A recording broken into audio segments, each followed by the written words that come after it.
Welcome back to another video of me recreating every single granny square from this Granny Square sourcebook. Today's Granny Square is called Light and Lacy Square. And now as you can see here, it's one color, but I'm going to make it multiple colors just for fun. So let's get started.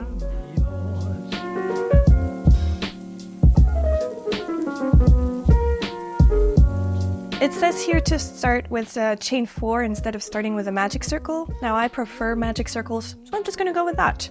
Shoot, how do I do a bobble again? Okay, I think I got it. That was easy.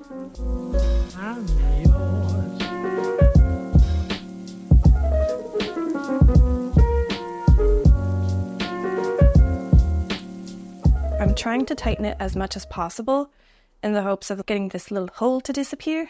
I also don't want to tug on it too much because I don't want to break the thread or yarn piece. Okay, I think that's it. Here's how I switch colors. Now, is this the right way? I have no idea. It's just something that I've found to work. So I bring it through and then I pull on the color, let's call it A. I make sure I have a tail for color B. And I pull through the tail once, and then I pull through the actual new color. But then when I pull again on my color A, it makes it nice and tight. I just hate making knots. I don't want to make knots. So this to me looks good. And it hasn't unraveled in all the projects I've made so far. So just gonna keep going, doing what I do. Chain 5. So 1, 2, 3, 4, 5. Wait, what? I don't think I'm putting this in the right space. Wait. To show you how to do this. Now I'm undoing it. It's fine. Maybe I should slip stitch to the right starting point. This would be the starting point between those bubble things. And now I'm just going to repeat what I did earlier.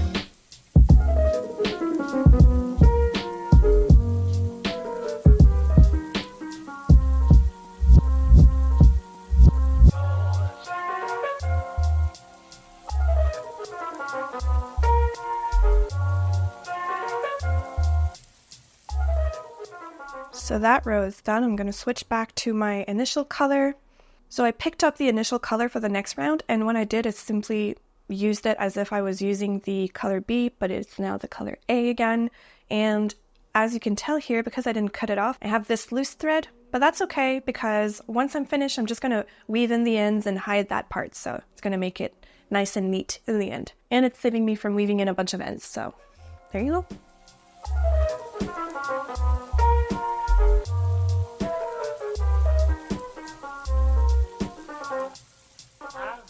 What do we think? Have I made any mistakes? I'm not sure. Let's just keep going. I slip stitched all the way to the corner, and now I'm picking up my dark pink, pulling it through.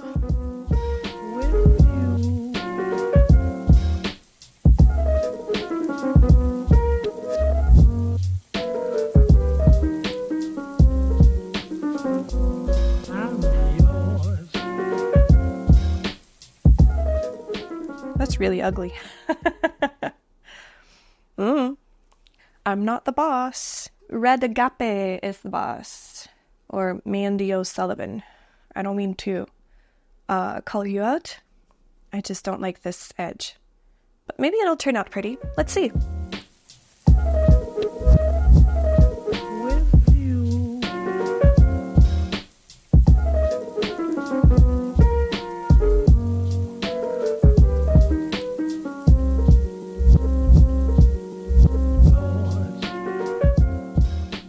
I think I'm making a mistake in the corner I'm starting at. Something about this right here doesn't look right. I don't know how to fix it, so I'm just gonna keep going. There's no starting over for me anymore.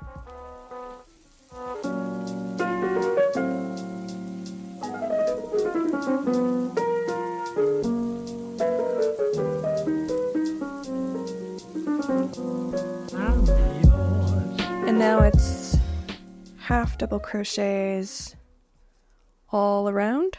No, it's double crochets. I don't know what I'm saying. And I'm gonna save myself some work by working with my initial color and this color. So it's gonna weave it in while I'm going, and then I'm just gonna snip it off and I won't have to weave it in later. Work smart, not hard. And if you make a mistake, ignore it.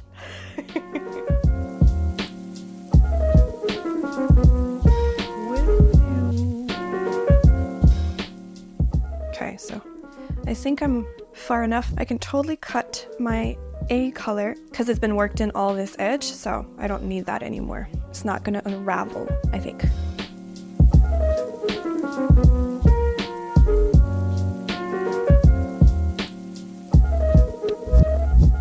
I think I'm making a mistake. How many am I supposed to have? Okay, see, this is something that I've always wondered, and I think I just figured something out. I always think that when I make these, like the corner, whatever, then I start in the next one. But I think there's a hidden one here that I don't always think of, but that I should actually work in, because this side right here is supposed to have 18 double crochets, and it only has 17, but nothing is in here. So yeah, I have to start this over all the way here.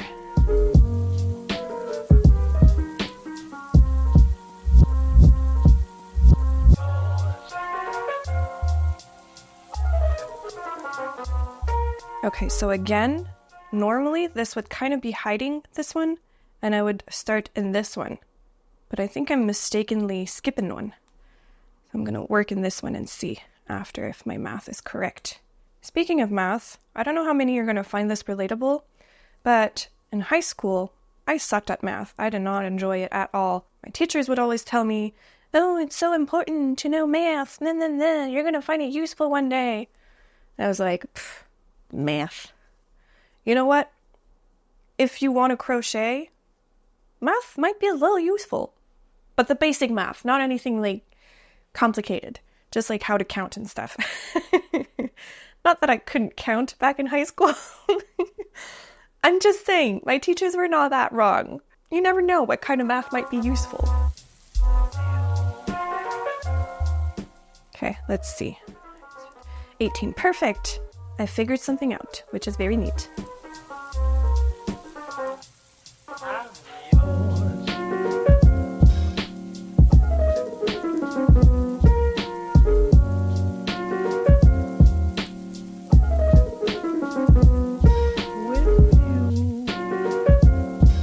Voila.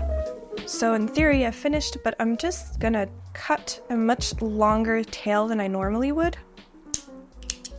There you go. And this is gonna be useful to help me and weave in these little back and forths I've done with the switching of colors. Okay, I'll do that and I'll be right back. And here you go. This is what it looks like. I think it looks pretty nice. Why does it look aggressive? Is it just me? Is it the colors I've used? I don't know. I don't dislike it. I just don't know why I feel the way I feel. I like the double crochet edge. I think that's very pretty. Why does it feel full and yet holy? How did it manage to do that? Did I make mistakes? I don't think so. I'm not saying I don't like it. I'm just saying it's okay. Maybe I would like it more with a different type of yarn, like a fluffier yarn. Maybe that's what it's missing. Anyway, it was still pretty fun. So on that note, thank you so much for watching, and I'll see you guys next time. Bye!